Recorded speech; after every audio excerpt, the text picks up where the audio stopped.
Miquel Santiago. Estamos en una nueva cita del Aula de Literatura, que es una actividad organizada por la Delegación de Cultura y es una apuesta personal de su concejala Ana Ruiz Domínguez. Y bueno, vamos a echar un ratito con Miquel Santiago. Vamos a hablar de su último libro, El hijo olvidado, y vamos a hablar de muchas otras cositas. Bienvenido, Miquel. Oye, pero no hablar muy alto. Muchas gracias por venir y buenas tardes. Encantado de estar hoy en San Roque. Muchas gracias por la invitación. Encantado. Vamos a ver. El hijo olvidado empieza, ya entramos en materia directamente, ¿eh? Muy bien. Empieza con una llamada de teléfono, ¿vale? Tenemos a un protagonista que se llama Aitor Orizaola, Ori, para los amigos, y recibe una llamada. Cuéntanos un poquito más. Bueno, lo primero, enhorabuena por decir el apellido a la primera. Sí, he dudado, lo tengo aquí. Esto viene costando, Son complejos los apellidos vascos. Y no, Aitor es un hombre que para algunos lectores, lectoras, ya es conocido de las novelas de Illumbe, pero para el que no lo conozca, pues es un policía de la Chaña, un policía judicial, que en el momento en que recibe esta llamada está dando un paseo por la playa, una playa no como las de aquí, mucho más cantábrica y fría. Se lo está tomando con calma porque tiene un problema de salud, sufrió vamos a decir, un ataque que además se explica en el libro anterior, pero aprovecho para decir que no hace falta leerse el libro anterior para entender nada de esta novela, es independiente. Y él sufrió unas heridas muy graves, ha estado de baja, ahora se está recuperando, dando estos paseitos por la playa que le vienen bien. Y entonces le suena el teléfono. Y esta es la primera línea de la novela, realmente. Su hermana Mónica le dice que Denis está metido en un lío, que es la primera frase del libro. ¿Y qué pasa con Denis? Otro lío más, porque Denis parece que se lía fácil. ¿Qué reincidente? Sí, pero esta vez es más grave. Esta vez no es de risa, no es de broma. Está en la cárcel, está en un calabozo en Guecho, en Vizcaya, en un pueblo que hay en Vizcaya costero. Y es que parece que ha matado a un hombre, ¿no? Y esto todo sucede en la primera mitad de la página 1. O sea, aquí en el cuadernito. ¿Que lo tenéis en el cuadernito? Sí. Eso es. Vais a ver, o sea, en la primera página ya es esto que estamos hablando. Bueno, la primera reacción, sí hubo. Sí. Un poquito más, puedo Sí, cuenta un poquito más. Y tampoco os voy a contar el libro. Pues nada, en esa primera página lo que vemos es que la reacción tanto de Mónica como de Aitor es de total incredulidad, ¿no? O sea, ellos conocen a Denis, vemos que es un chico que por lo que hablan pues va un poco de bala perdida en la vida, un chico de 20 y pico años que está viviendo como en una playa de una manera un poquito disoluta, vamos a decir, haciendo surf y nada más, pero no se creen que este chico sea capaz de matar a nadie. Además, a medida que Mónica le explica lo poco que sabe en esa llamada, que ha sido con un arma de fuego, que ha sido para robar a una persona, lo primero que le viene a Aitor a la mente es que es imposible, ¿no? Y esta realmente es la gran premisa de la historia, ¿no? Después vamos a ver que Aitor consigue hablar con Denis, que le cuesta mucho además interceder porque sus compañeros en la comisaría de Guecho lo consideran una obstrucción, una falta de etiqueta, algo informal, además de que no se puede romper la incomunicación, ¿no?, de un detenido por un asunto tan grave. Pero sobre la novela va a prevalecer siempre esa gran incredulidad de Aitor, de creerse, vamos a decir, que su sobrino pueda cometer este acto criminal. Ya veremos que después lo confirma el propio Denis, que también se declara inocente. Y entonces la historia es, ¿por qué? ¿Por qué alguien ha querido incriminarte? Veremos que hay pruebas muy sólidas que la policía encuentra en contra de Denis, ¿no? Y esa persona que ha muerto, que parece una persona completamente desconectada de la vida de Denis, también veremos que tampoco había grandes razones para matarle. Era un hombre que tenía un almacén de suministros eléctricos, tampoco era un gran sitio para cometer un atraco. Entonces, ¿qué pasa aquí? ¿Qué está pasando, no? Huele raro desde el principio.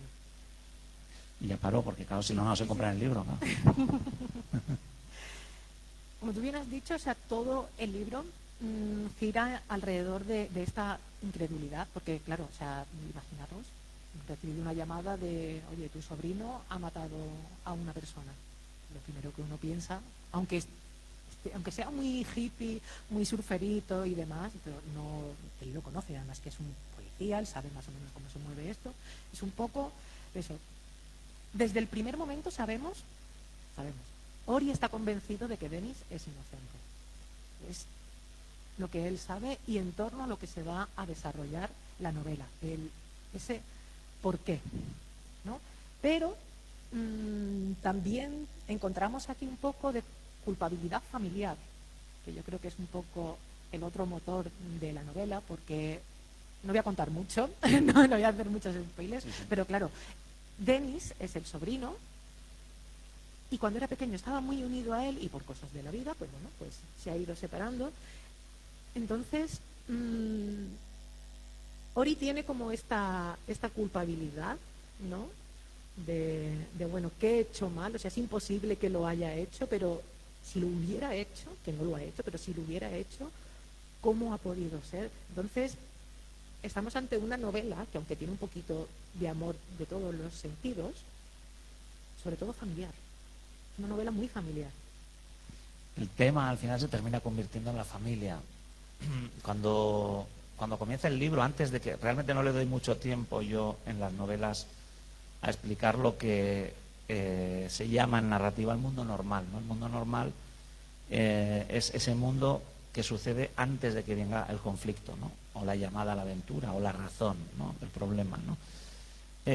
La situación del personaje, que le ocurre justo antes de que llegue el problema, ¿no? Yo no le doy tiempo porque os lo meto desde la primera línea el problema, pero después vamos recuperando y vamos viendo efectivamente que Aitor tiene otras pulsiones, ¿no? Con este tema de Dennis, para empezar, ¿no? Yo tuve sobrinos antes de ser padre, una hermana mayor, y en la época en que mi hermana tuvo los niños, pues yo era un hombre soltero y libre. Ahora tengo hijos. La cosa ha cambiado. Pero en aquellos tiempos tenía esta relación muy cerrada con sobre todo con el primer sobrino, ¿no? Que además se llama Miquel como yo. De llevarle a la piscina, de llevarle al cine, de mimarle. Y después la vida, pues eso. Tienes otra familia, tú tienes tu propia familia, nos vamos separando y quizá esa hermana mía y todas estas hermanas que hay por el mundo y hermanos no te van contando tampoco todo, ¿no? Y de repente un día te llevas la sorpresa de decir, oye, pero ¿cómo es posible que el chaval le pase esto, ¿no? O tal, o cual, ¿no? Esto es muy de relaciones familiares, ¿no? Era una reflexión un poco sobre esto. Aitor tiene esa culpa que tú has señalado. Más que una culpa es como vamos a decir, un asombro, ¿no? De cómo han pasado los años, cómo este chaval se ha dejado hasta tal punto de vivir. Quizá lo que más le impacta de la novela es cuando llega a la escena de la detención, donde le han detenido a Dennis, que es este almacén en una playa, es como un almacén de surf, donde almacenan tablas, donde almacenan trajes, donde dan cursillos de surf, y el chaval vive ahí, en un saco de dormir, porque dice que lo único que quiere en la vida es echarse al mar por las mañanas y coger olas. Y a Aitor quizá esto le impacta todavía más que toda la historia, ¿no? Dice, ¿cómo puede este chaval querer vivir aquí, ¿no? Y vamos reconstruyendo también el personaje de Dennis, ¿no? Y vemos que eso, que ha tenido una vida que no ha encontrado su camino, no ha encontrado el sitio en el que canalizar su esencia, su energía, está un poco perdido, ¿no?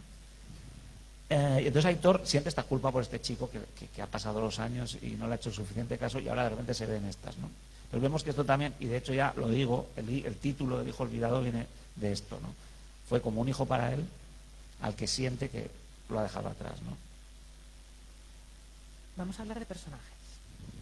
Tenemos a Dennis, o sea, tenemos al tío, tenemos al hijo, tenemos a Mónica, que es la madre, que está un poco en shock desde el principio. Después ya es muy resolutiva, como bien dices, es muy resolutiva. Hay un personaje que a mí me ha gustado mucho, que además le he ido cogiendo cariño a lo largo de la novela, y es el abogado Orestes. Cuéntame más sobre los personajes en general. Bueno, pues Orestes, sí, Orestes me gusta porque que te guste, porque también es un personaje que a mí me gustó, ¿no? Es como esta persona que aparece en tu vida circunstancialmente profesionalmente, porque es un abogado que al principio parece que no se entera mucho, pero después termina teniendo... Lleva un anillo de casado demasiado limpio, demasiado nuevo. Sí. Un detalle que me encanta. Chico joven, como que el Héctor cuando le ve dice, este es el abogado de mi sobrino. Joder, no le veo verde, ¿no?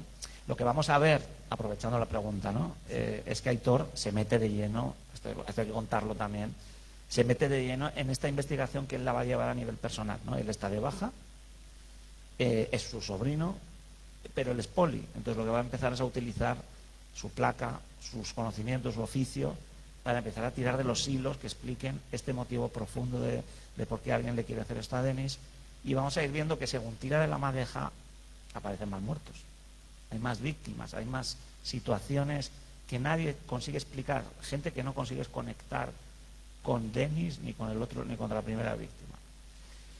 En este viaje aparecen muchos personajes. Entrada Mónica, que me parece, bueno, yo ya os he dicho que tengo una hermana mayor, imaginaros cómo he construido yo a Mónica, ¿no? Tiras mucho de esta idea, ¿no? de la hermana mayor. Ellos tuvieron una infancia dura porque perdieron a los padres a la vez en un accidente muy jóvenes, y ya aquello les curtió en las grandes tragedias, en las fatalidades. Lo vemos durante la novela, como esa experiencia les ayuda mucho a mantenerse unidos y centrados ahora. Está Orestes, que es un personaje de cuarta fila, pero que es gracioso porque tiene como una especie de giro al final muy bonito, muy humano, muy pues de esto, de que eres humano. Muy inesperado, diría. Sí, bueno, me hace gracia, es como una especie de reflexión sobre estas situaciones que ni te van ni te vienen a ti, pero al final eres humano, ¿no? Empatizas, ¿no? con alguien y te unes a la causa, no sabes muy bien por qué, ¿no? Pero después, entre los grandes, yo creo que Denis también es un personaje que se va desarrollando lentamente. A mí me costó mucho porque, claro, Denis toda la novela se la pasa en la cárcel, y las veces que habla con su tío, que son unas cuantas, bueno, no muchas, están obligados a hablar del tema, ¿no? Que es, vamos a repetir, tú saliste de casa, te montaste en este coche, bueno, pero cuéntame otra vez. Entonces no podemos construir mucho al personaje, pero entre lo que cuentan de Denis y un momento en que Denis también se expresa, vamos a decir, también construimos a un Denis que también nos sorprende por su madurez, ¿no? Y le sorprende a todo el mundo, ¿no? Vamos a ver que Denis, aunque está en la cárcel, no está a salvo. Y esto es la gran prisa, la gran urgencia que tiene la novela. No está a salvo. No os voy a contar más. Nos estamos pasando ya. Sí. Y así como personajes reseñables, me gusta también unas periodistas que aparecen. También tiene una gran motivación en esta historia. Me gusta ella, la que realmente termina ayudando. Forman como una especie de equipo de superhéroes. Sí.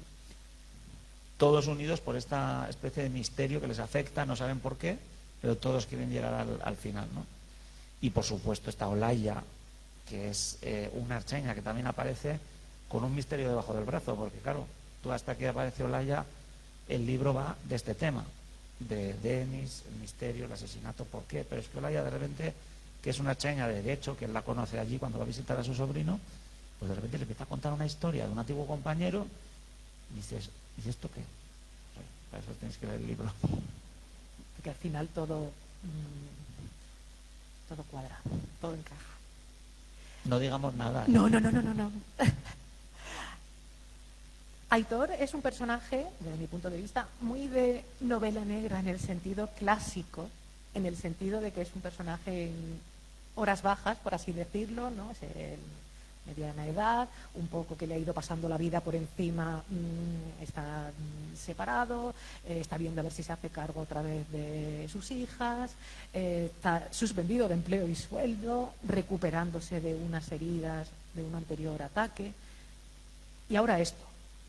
Y es un poco ese personaje muy clásico en este sentido. A mí me ha gustado muchísimo, porque le veo ese espíritu de novela negra clásica. No hace falta que lleve gabardina, no hace falta que lleve el sombrero, pero sí que es ese espíritu. Bueno, yo te podría contar muchas cosas de Aitor porque he estado viviendo con él un año, ¿no? Y de la novela y de cómo está construido el personaje. Te diría que además, en ese mundo normal que he hablado al principio, es muy importante sus hijas. Él tiene 2 hijas pequeñas y él está divorciado. La mujer con la que se lleva bien, así, bien, solo bien, es una mujer muy racional, y él tampoco es tonto. Entonces, ¿qué pasa? A Aitor le han atacado en su domicilio, entonces no hace falta ir donde la jueza de la custodia. Está claro que las hijas no pueden vivir con Aitor, porque claro, a ver, vamos a ver, primero has estado en el hospital y después, ¿qué pasa contigo, no? Y cuando empieza la novela, él realmente está empezando a ganar terreno de nuevo, a poder traérselas los fines de semana, porque quiere, pues eso, Recuperar la cenar los viernes, hacer los deberes con ellas, dar un paseo. Y esto es como su gran motivo de fondo de este personaje, ¿no? la paternidad, al fin y al cabo. Sí, sí, recuperar el espacio con sus hijas, el que él cree que le corresponde, ¿no? Y porque es su gran tema, es un gran tema en el conflicto de la novela, que esto es lo que me parece que dentro de que la novela es policíaca, como tú bien dices, tiene este punto que me parece a mí que le da un gramo de avance al género, que es vamos a meter a las hijas en el ajo, en el turrón. No aparecen en un ladito de la novela y después él se va a trabajar. No, no, no. En la novela hay varios momentos en que las hijas, una niña de 8 y otra de 6, no me acuerdo, perdonadme, que lo he escrito yo, os lo juro, pero no me acuerdo muy bien de las edades. Y entonces estas niñas, pues por ejemplo hay una noche que están haciéndose la pizza. Bueno, no cuentes mucho, Mite. No cuento mucho. Vale, pues se ven metidas en el lío y esto incrementa los problemas con la ex. Es fantástico. Esa parte a mí me ha gustado muchísimo. No, es que no puedo decir nada. O sea, no puedo... Claro, es que ya no decimos nada más. Vamos. No, sigue. No, pero quiero decirte otra cosa que, a ver, para mí un tema muy importante en mis novelas, que yo en las novelas las planteo como historias muy subjetivas porque las cuenta el propio protagonista, es engancharos a un nivel humano, ¿no? Yo creo que el enigma es muy bueno, la trama yo creo que está muy bien montada, pero sobre todo el personaje, yo lo que quiero es que os preocupéis por él y que os metáis en el personaje, que os guste el personaje y que me guste a mí también, ¿no? Y se suele decir que todos tenemos que ahondar en esta parte sentimental que nos une, ¿no? Para conseguir entender, ¿no? Ray Bradbury, que describió a los marcianos de Marte, y tú dirías, yo soy incapaz de entender a los marcianos, ¿no? Pues lo entiendes perfectamente a los marcianos de Ray Bradbury, que se parecen mucho a los de San Roque, porque vosotros también colonizasteis este pueblo, porque os habían, ¿no? Y los marcianos de Ray Bradbury también son unos seres que se sienten invadidos y reaccionan, ¿no? Y tienen un sentimiento profundamente humano, ¿no? ¿Y por qué me estoy liando yo con esta historia? Porque a Aitor le pasan muchas cosas con las que vosotros creo que podéis empatizar.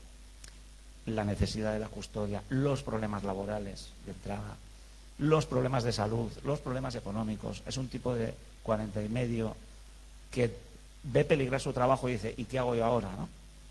Entonces me parece que presenta una serie de características y por eso el héroe épico muchas veces es un gran perdedor, ¿no? Presenta un montón de características que nos unen a él, ¿no? Nos unen a él y nos preocupan. Son conflictos inherentes, ¿no? De la vida que además todos somos capaces de comprender. El problema es que a Aitor todos estos problemas se le van a incrementar por culpa de esta novela que le he escrito yo, este lío que le he metido, ¿no?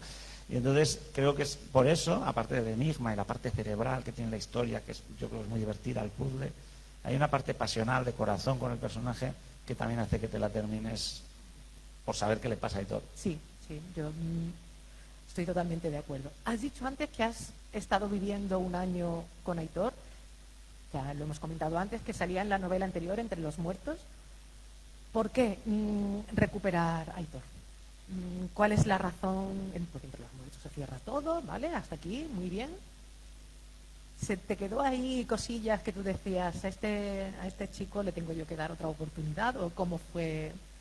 No, pues el caso de Aitor fue más bien un milagrito, porque vamos a ver, yo cuando terminé la trilogía de Illumbe, que son las 3 novelas anteriores, mi editora Carmen me decía, bueno, yo creo que es momento de cortar.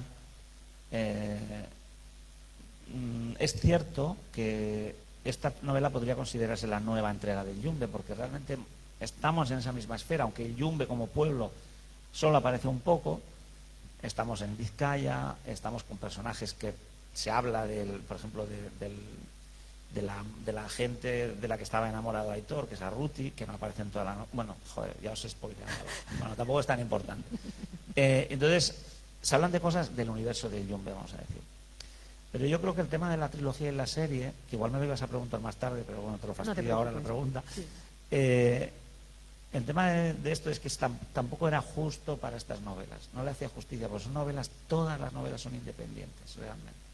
Lo único que pasaba con la trilogía de Jumbe es que repetíamos pueblo y entonces era lógico que volvieran a salir, pues imagínate 3 novelas ambientadas aquí en San Roque.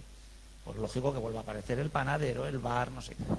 Y algunos personajes repetían, pero realmente eran 3 novelas. Son independientes. Entonces, había que romper un poco con esta idea de la trilogía, que a la editorial, por otra parte, le vino muy bien, ¿eh? Le vendieron muchos libros. Y por un lado teníamos este sentimiento de alejarnos de Jumbe. Yo había empezado a escribir una historia que comenzaba en Sopelana, que es un pueblo que está más cerca de Bilbao. Os contaré una confidencia creativa, que es que yo comencé a escribir la novela y el protagonista era Denis, su sobrino, este sobrino del que hemos hablado, que está en la cárcel. Era Un muy punto de vista desde Denis. El punto de vista, sí, sí. Era diferente el comienzo. Denis tenía bastante más oportunidades de no ir a la cárcel al principio. Pero según trabajaba, me fallaba algo en el desarrollo, no lo vi muy claro, ¿no? Y entonces hubo un punto en que tenía ya todos los trasfondos creados, todas las tramas, los personajes, los porqués, los escenarios, tenía como casi todo hecho, pero me di cuenta de que me había equivocado del punto de vista, o me había equivocado, podría encontrar un punto de vista más interesante. Y entonces el milagrito fue pensar, ¿y si lo mando a Denis a la cárcel así al principio? Y es un familiar, alguien, que este es un tema también del libro, ¿no? ¿Quién te va a ayudar en un caso así, no? Pues tu familia, el 90% de las veces. Y entonces dije, tiene que ser un familiar. Y ahí fue como dije, hombre, si tengo yo a Orizaola en el banquillo. Y lo traje de los pelos y le encajó perfectamente la historia, porque claro, es un personaje, además me gustaba esta sorpresa que se iban a llevar los lectores y las lectoras, de hombre, Orizaola, es como si la siguiente la protagoniza Orestes, el abogado, sí. Como, ahí va, Orestes, como tú por aquí.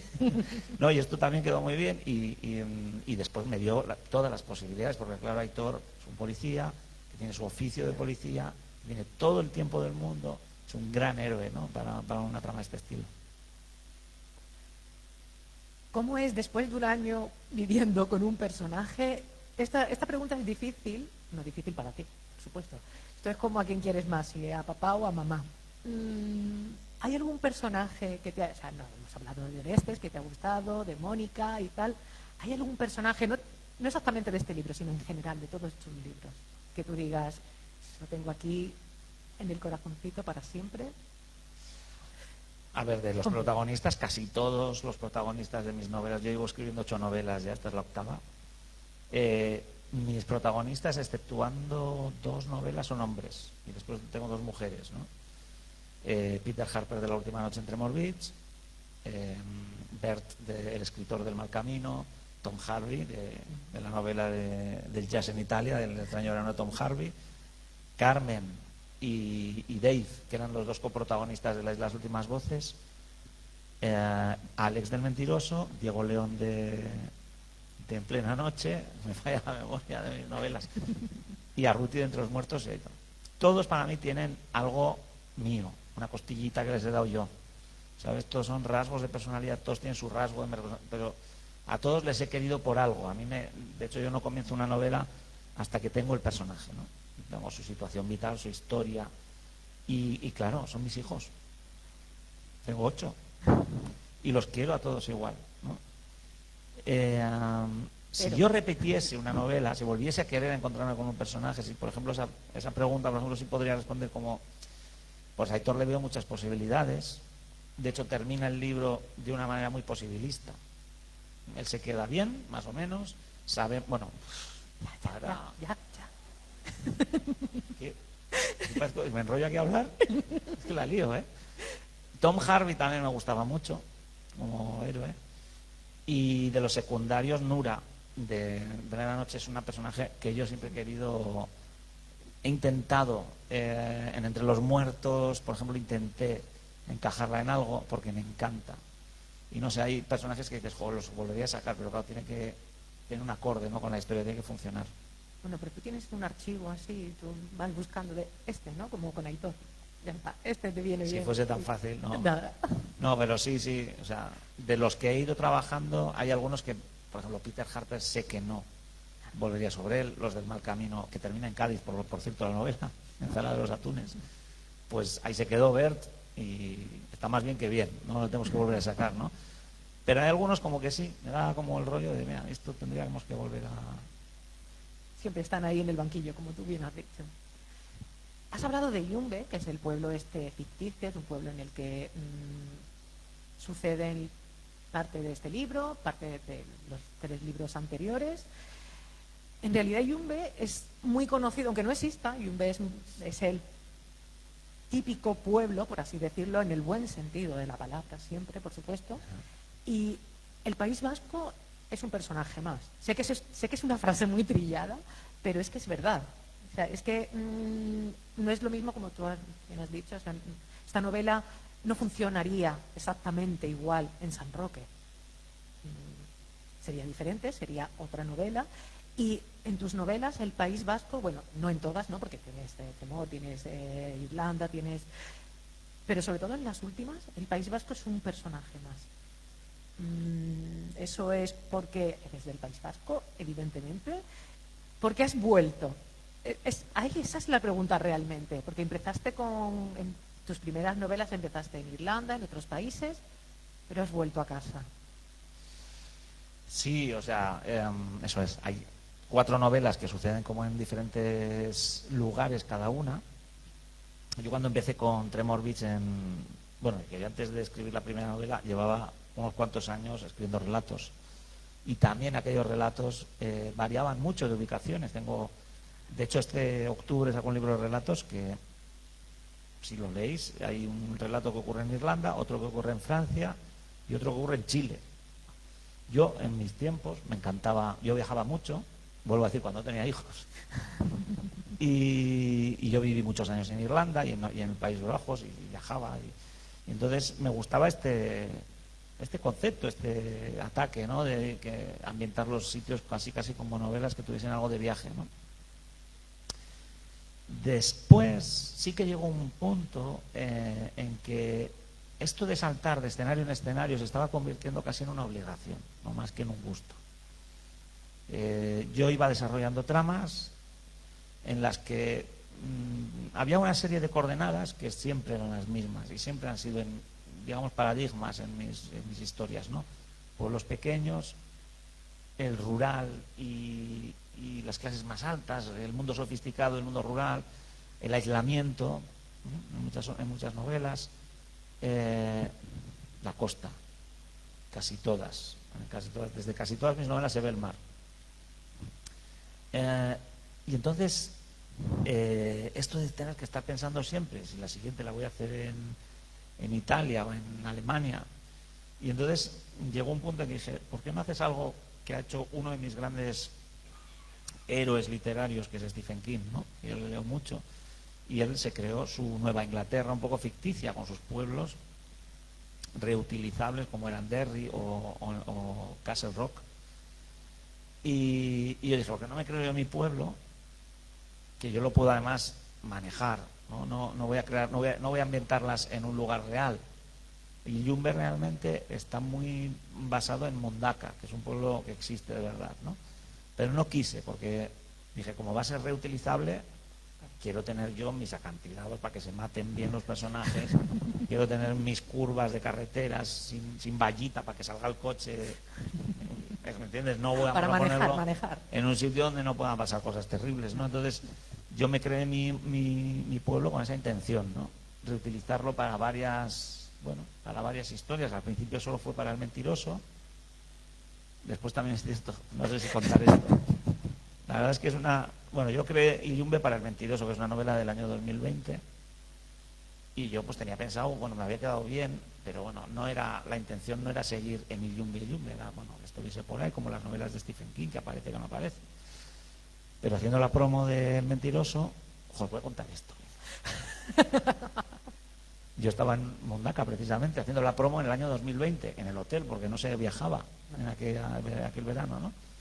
Y estábamos embarazados de la segunda hija. Y mi chica se fue al ginecólogo sola, porque claro, en aquella época las mujeres tenían que ir solas porque no se podía acompañar a hacer la ecografía de no sé qué mes. Y total, que me llama desde allí, me dice, ¿estás sentado? Y yo digo, sí. Nada, pues que las niñas están bien las dos. Bueno, pues entonces yo dije, tengo 9 meses, bueno, no, 6, no sé los que quedaban, para escribir una novela, porque no tenía ninguna novela. Entonces estaba como yo a lo mío con mi promoción, pues como ahora, ¿no? Así tranquilamente, viajando. Bueno, aquel día no, pero vamos. Para escribir una novela rápido, porque además yo ya tenía, cuando me dijo que íbamos a tener mellizas o gemelas, creo que no sabemos lo que era todavía, dije, es que ya esto de escritor se acabó. Tendré que buscarme un trabajo. Y voy a terminar con algo, ¿no? Vamos a dejar el pabellón alto. Y entonces tenía una trama de una banda de rock, que en los años 90 era una banda de rock, y había habido una desaparición en 1999, y entonces, pero no tenía el escenario. Y dije, y Yumbe, no tengo tiempo para pensar en él. Y entonces ya creé la segunda novela de Yumbe. Y claro, no hay 2 sin 3, ya mi editora, sabiamente, que ella es muy astuta, me dijo, 3, así tengo una trilogía para venderle en estuchitos. Y entonces, y ya la tercera ya estaba cantada, que tenía que ser en el Yumbe, ¿no? Y esa es la verdadera historia, porque nació la trilogía de Yumbe. O sea que sí. Estas son las mejores historias, Miquel. Yo creo que sí, ¿no? O Sí. sea, y es que es real, totalmente real, como que se me apareció, bueno, que vendí el coche que tenía, que me lo había comprado hace 6 meses, el ascensor de mi casa, que es pequeñísimo, también me vino así como, ¿qué vas a hacer ahora? Y no, después hemos salido para adelante, la verdad. Pero si no, voy a tener más hijas, ya lo tengo más claro. Se acabó. Y no sé si esta era la respuesta, o sea, no sé cuál era la pregunta realmente. Era que nos contaras más de Yumbe, así que es una Claro, es respuesta suficiente, perfecta. ¿no? Sí, es suficiente. Está estupendo. Empezaste con diferentes historias, empezaste con relatos. Por cierto, te voy a preguntar, ¿el libro este de relatos sale con Ediciones B? Sale Sí, sí, vale, sí. con tu editorial de siempre. Pero tú empezaste realmente con autopublicación y con un blog. O sea, ahora autopublica prácticamente todo el mundo. ¿Cómo fueron esos principios en aquella jungla de Internet? Yo era de las que tenía blog en 2000. ¿Tú tenías blog? Sí, Sí. sí. Sí, yo también, yo tengo Sí. un blog. Probablemente nos visitamos mutuamente porque entonces había 4 en España. Había muy pocos, sí, sí. A ver, yo también una historia muy personal, yo intenté ser músico antes que escritor, ¿no? Yo me dediqué muchos años a la música y componiendo canciones, escribiendo letras, mandando maquetas. De hecho, la historia de En Plena Noche está muy basada en mis aventuras de músico, ¿no?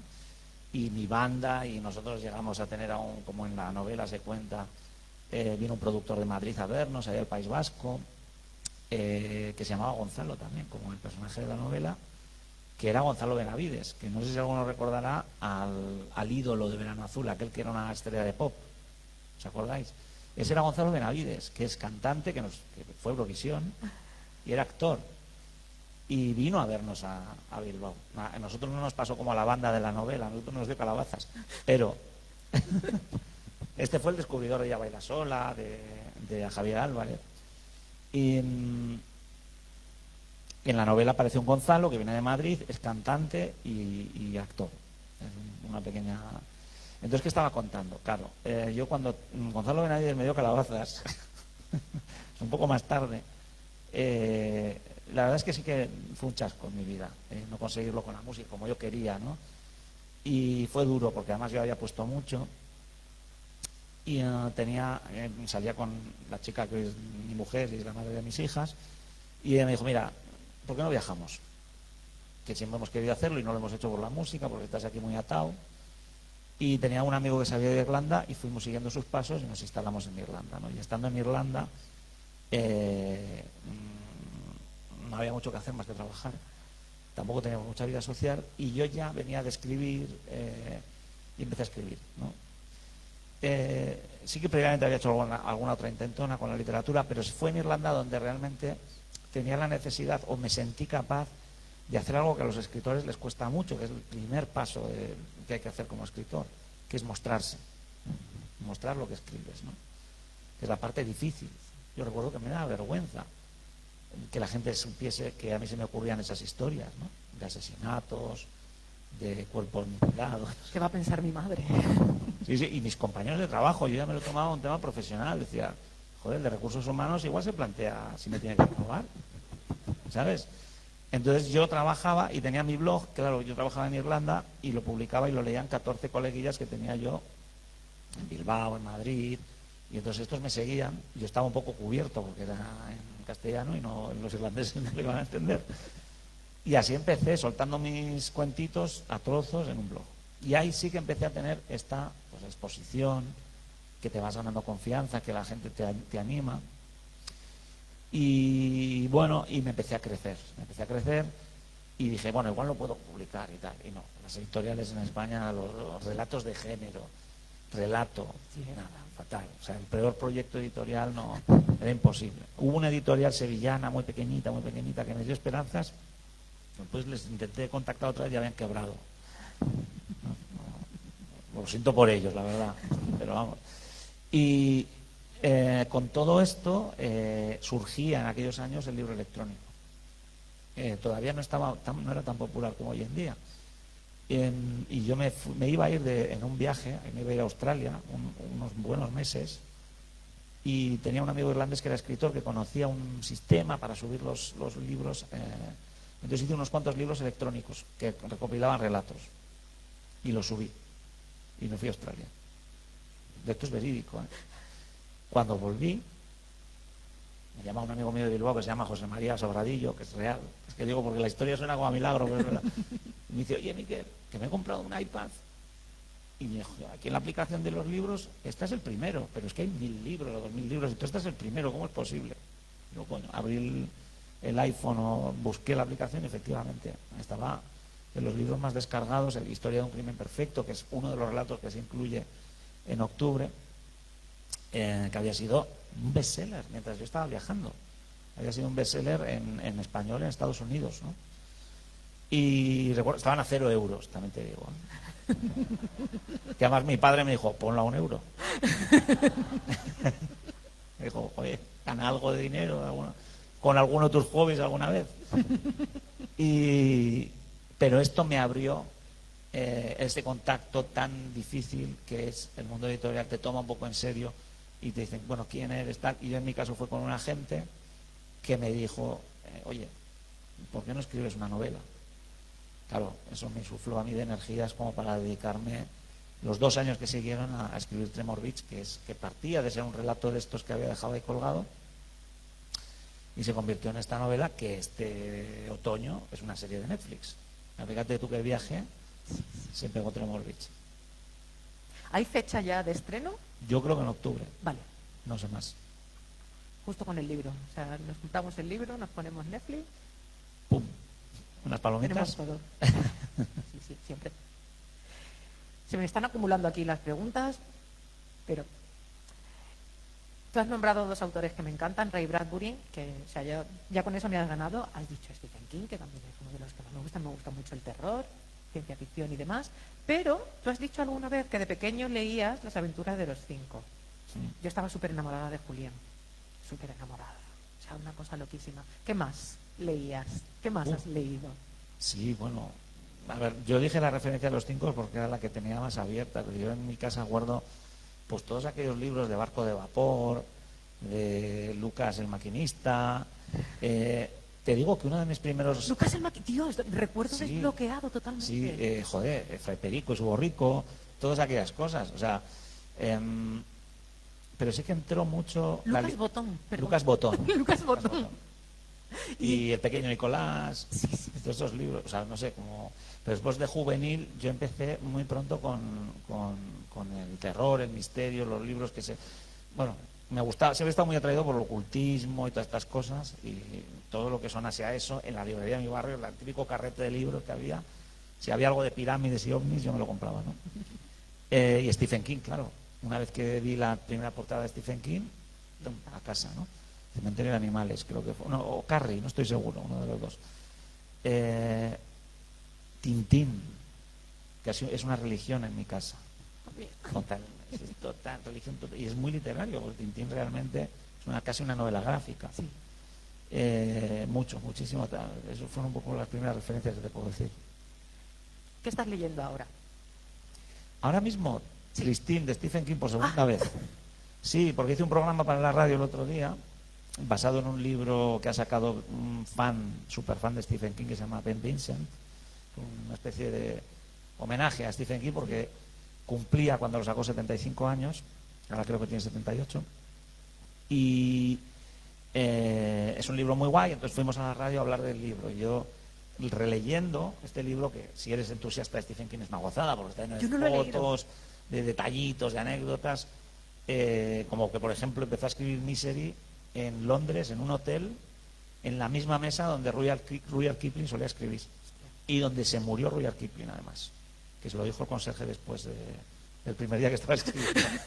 Bueno, total, que me di cuenta que hacía mucho tiempo que no me leía a Christine, tenía como un recuerdo muy vago, y me lo estoy leyendo. Y nada, pero yo soy muy ecléctico con la lectura, o sea, lo mismo leo novela de género. Ahora tengo, por ejemplo, la siguiente, voy a decir la última de Paul Auster, porque creo que es la última, y leo un poco de todo. Me interesa mucho la novela escrita en primera persona, el viaje iniciático, los diarios, porque mi estilo está muy centrado en eso, y me interesa ver cómo se escribe y tal. Pero leo género y leo otro tipo de novela. Vale, te voy a interrumpir un momentito porque me ha venido a la mente. Es Jim Botón y Lucas el maquinista. Sí, me ha costado, Eso ¿eh? es. Ha sido Jim Botón y Lucas el maquinista. O sea, que todo lo que te he dicho no estás haciendo ni caso. No, por supuestísimo que sí. Sí. Puedo compartimentar. No me ha hecho ni caso. Te voy a decir ¿qué libro estoy leyendo? Christine, por cierto, no lo he leído. He leído mucho de Stephen King, pero Christine en concreto no. Te has salvado.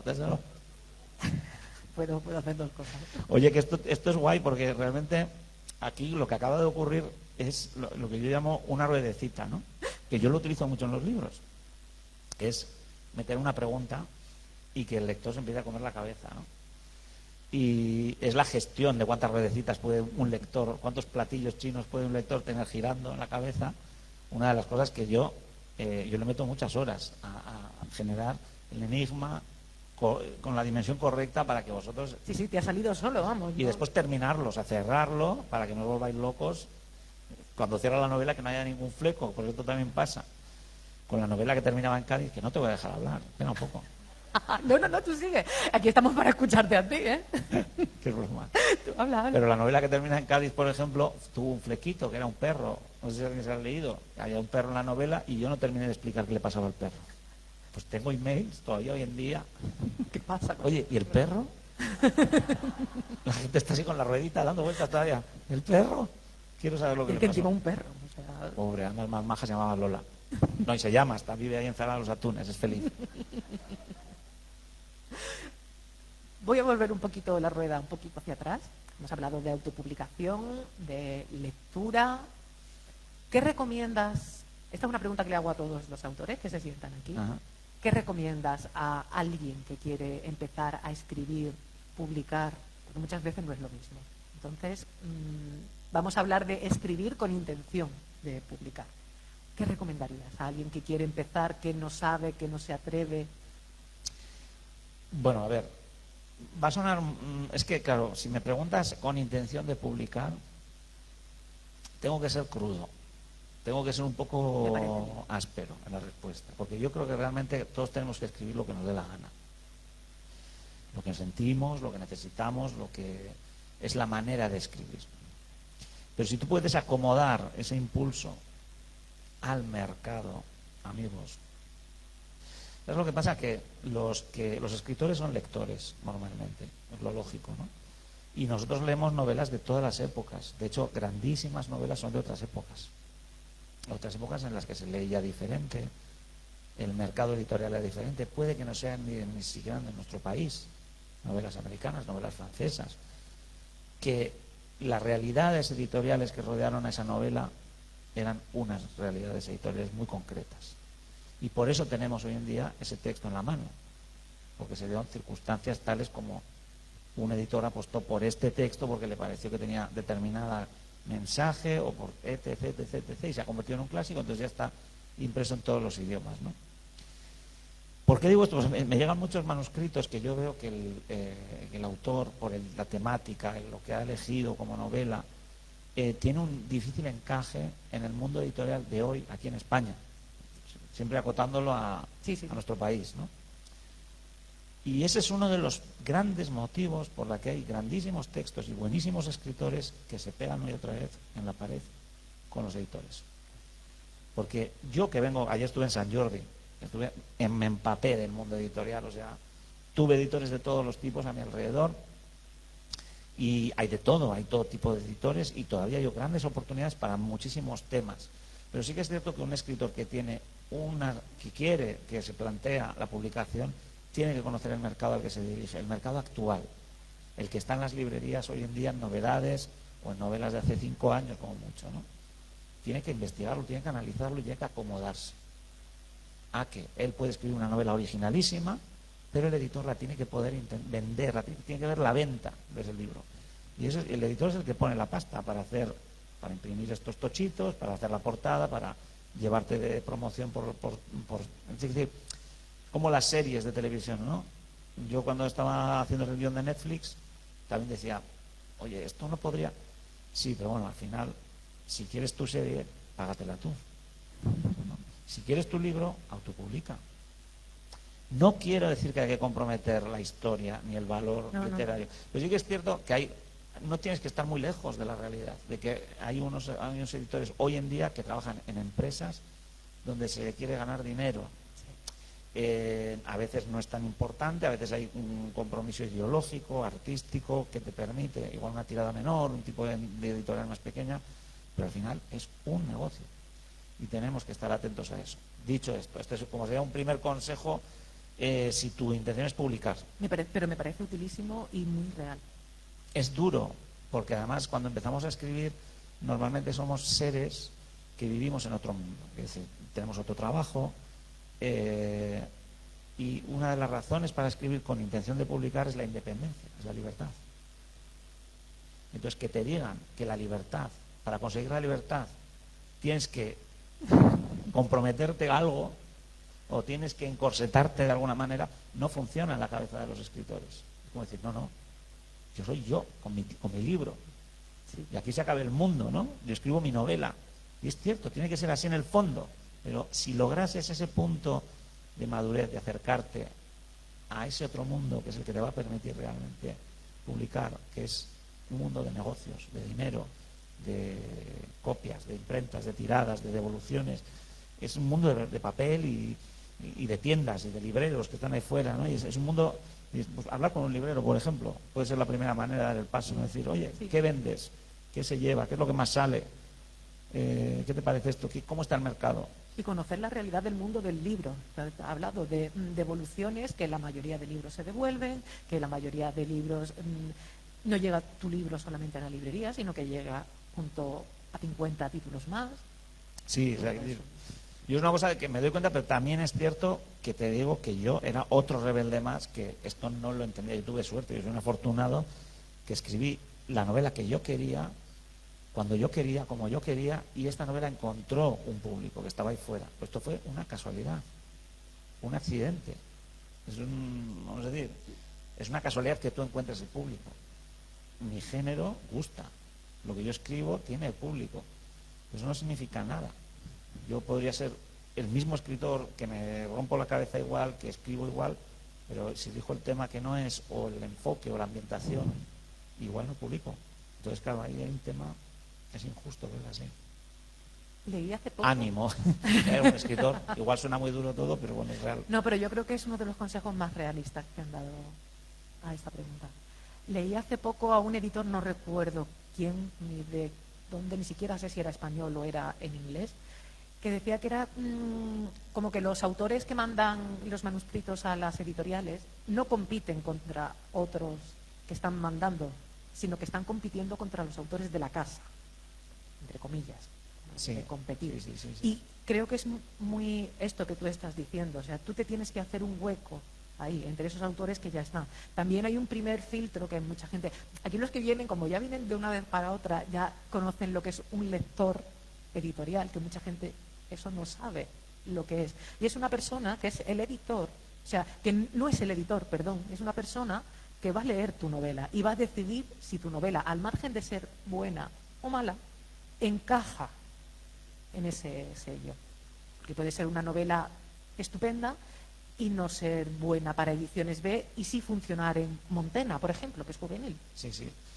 No, y después las editoriales es como un casino, la editorial es como una ruleta rusa. El editor nunca sabe lo que va a funcionar. Es la primera gran verdad del mundo editorial. Nadie sabe qué va a ser un éxito. Primero, nadie sabe lo que va a vender y mucho menos saben lo que va a ser un fenómeno editorial. Que pasa pues como un cometa, pasa cada 1000 años, nadie sabe cuál va a ser, ¿no? Se puede intuir a veces, cuando lees un libro dices, uff, qué bueno, ¿no? Pero no lo sabes del todo, ¿no? Y ellos lo que hacen es apuestan y tienen su dinero repartido en una mesa de apuestas. Entonces, si de repente un sello, vamos a decir, ve que que se está abriendo un mercado para novelas de fantasy, romantasy que se llama ahora, sí, que es fantasía romántica, oye, el romantasy, Alas de Hierro, o Alas de... Oye, que está vendiendo mucho, y nosotros tenemos algo así, me dice al compañero. Yo digo, no, vamos a mirar en los manuscritos a ver si encontramos una, y si no, vamos a buscar. Entonces tú de repente pasabas por ahí con tu novela de romantasy. Pasabas por ahí y tú estás tranquilamente en tu casa, mandas un email y te responden por teléfono, ¿no? Entonces, ¿qué pasa? También hay oportunidades, ¿no? Hay oportunidades, porque ese sello quiere tener un autor de romantasy, porque ese sello quiere tener un autor de negra, porque ese sello quiere, porque se ha dado cuenta de que... Entonces, todo esto también sucede, ¿no? Y son las maneras de entrar. Todo el mundo entra por alguna razón, de alguna manera, todo su acto, su rito de iniciación es diferente. En mi caso fue un bestseller de un libro autopublicado en Estados Unidos, y en el caso de otro autor puede ser que tiene muchísimos seguidores en Instagram, y en el caso de otro autor puede ser que llegó con su novela de romantasy, con sus dragones, que se había leído Alas de Hierro, le gustó, oye, se puso a escribir, que bien se me da, pues la voy a mandar, pumba. O sea, y al mismo tiempo hay otros 1000 autores que están mandando manuscritos y dicen no, zombies no, pirámides de Egipto no, ya no, vampiros, no publico esto, vampiros no, ya es así. Y mismamente el tema es un gran filtro, sí, que es duro, pero es así. Que está la romantasy de moda, digo. Sí, os queréis. En un par de noches os cascáis una novela. Yo os veo capaces. He visto de ti una cosa, y es que a mí me ha encantado, y es que te llaman el Stephen King de Portugalete. ¿Esto cómo te lo tomas? Porque a mí me encanta. Hombre, me lo tomo como un halago, un poco sobredimensionado todo esto de... Yo soy muy fan de Stephen King. Stephen King es un gran señor, es posiblemente un genio, aunque nunca se ha dicho igual oficialmente. El Nobel para Stephen King. Y el Nobel para Stephen King, porque Stephen King es un tipo que hace así, como decía su hijo el otro día en un vídeo, y tiene una novela en la mano. Y buena. Y unos personajes estupendísimos. Sí, maravilloso. Entonces, cuando me dijeron eso, pues sobre todo por Tremor Beach, que tenía mucha deuda, mucha referencia literaria a Stephen King, porque es cierto, pues la tiene, porque yo soy muy fan de Stephen King y siempre tendré algo de él. Stephen King es un tipo que, aprovechando que el otro día fui a la radio, pensando en una gran reflexión sobre el autor, yo os he dicho que estoy leyendo Christine, ¿no? No sé si habéis leído Christine, pero yo os cuento de lo que va Christine y posiblemente la mitad del teatro me diga, yo no me la leo. Va de un coche que asesina gente. Y dices, joder, vaya premisa de peliculilla de terror, ¿no? Pero es que Stephen King es el tipo que coge esta premisa y él te busca un gran personaje, que es el chico que se compra este coche porque es un chico que le machacan en el colegio, que es el gran perdedor, no se come una rosca con ninguna chica, y entonces un día encuentra un Plymouth del 58 a la venta, que está hecho polvo, y siente una atracción por ese coche, ¿no? Y entonces toda la novela va articulándola a través del arco de este personaje, del desarrollo de este chico, de cómo él al arreglar el coche se está arreglando a sí mismo, está ganando confianza, se echa una novia, se vuelve más agresivo, y pasa algo con el coche, lógicamente pasa algo con el coche. Hay un aspecto paranormal muy potente, pero hay un aspecto humano, que es lo que yo decía antes con los marcianos de Ray Bradbury, muy potente, y eso es lo que hace que Stephen King sea diferente, ¿no? Que ha conseguido meterle al género la novela de personaje, que es lo que le faltaba, ¿no? Tú cuando leías Drácula de Bram Stoker, aunque Drácula tiene también sus motivaciones, es un monstruo no llegas a empatizar. incomprensible, Sí. no es decir, de alguna manera. Drácula se come la sangre, ¿por qué? No lo sabemos, porque tiene hambre. Bueno, sí, es una pulsión humana, pero vamos, no es un monstruo con el que tú de alguna manera confraternizas. Y esto yo creo que es el gran avance de Stephen King en la literatura de género, del terror, que es mezclar al personaje, meter la dimensión humana. Carrie, que es una niña que lo está pasando mal, está en plena adolescencia, en un momento crítico, en un hogar desafortunado, donde tiene una madre ultra religiosa, los compañeros de colegio no la ayudan, entonces ¿qué pasa? Explota y se carga todo su colegio. Pero es paranormal que Carrie tenga poderes, pero todos comprendemos a Carrie. O sea, no sé, todos queremos ser Carrie en algún momento. Sí, todos queremos ser Carrie. Y Barrera, y ¡ra! Pues esto, venga, fuera. Sigo hablando de Stephen King porque es un tema que me encanta y después ya volvemos a Miquel Santiago. La larga marcha. La larga marcha es una novelita, no sé si la has leído. Sí, sí, sí. Es una novela en la que no voy a decir nada, es de Stephen King, es maravillosa, estupenda, y es literalmente, no sé si eran 20, 25 chavales corriendo. Tienen que correr por su vida, literalmente. Y toda la novela es 25 criaturas de 15, 16 años, 20, 25, no recuerdo exactamente, corriendo. Lo que tú dices, es como la premisa de Christine, tú dices, o sea, de esto, ¿qué puede salir? Sí. Pues es fascinante los personajes, ¿cómo lo hace? Y después tiene, esa otra gran faceta de muchas novelas de Stephen King, como puede ser La Cúpula también, La Larga Marcha, La Tienda, en la que Stephen King utiliza lo paranormal para generar experimentos sociales, ¿no?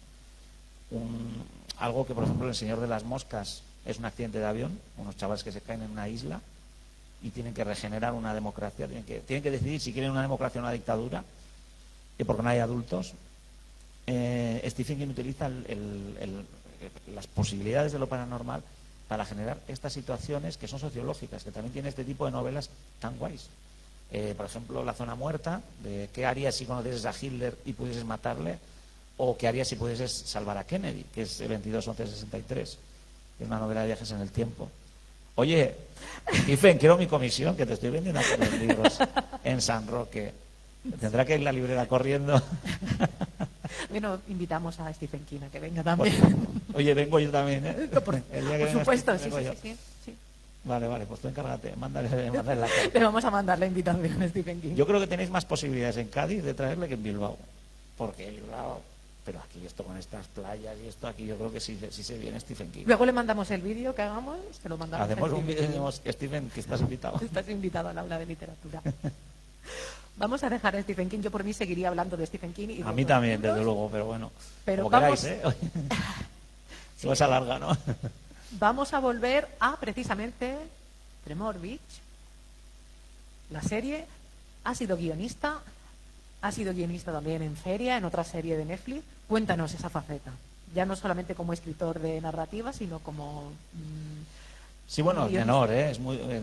Vamos, en Feria escribí 2 capítulos de la primera temporada y 2 capítulos de la segunda, que no se llegó a estrenar, de estas cosas que se caen de Netflix. En Tremor Beach, en realidad he sido consultor. Vamos a decir que es más leerte los guiones y dar notas. Y sí que ahora, por ejemplo, estoy escribiendo una serie yo con un amigo que nos han dado un poco de dinero para desarrollarla, y ahí estoy escribiendo guión. Me gusta. Me lo tomo con otra deportividad, lo de ser guionista. No sé, es como... sobre todo me gusta tener amigos. Trabajar con alguien. Es lo que más me gusta del guión. Que hay reuniones semanales, que hablas con alguien. Cuando estás escribiendo realmente estás en un desierto tú solo.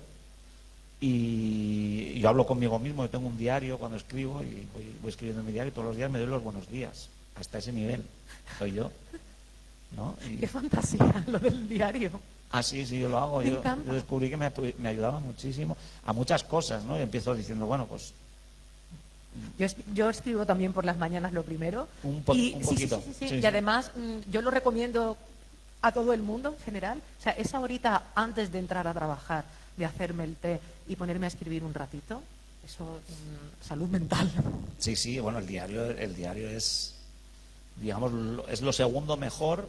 Lo primero mejor es hablar, contárselo a alguien, ¿no?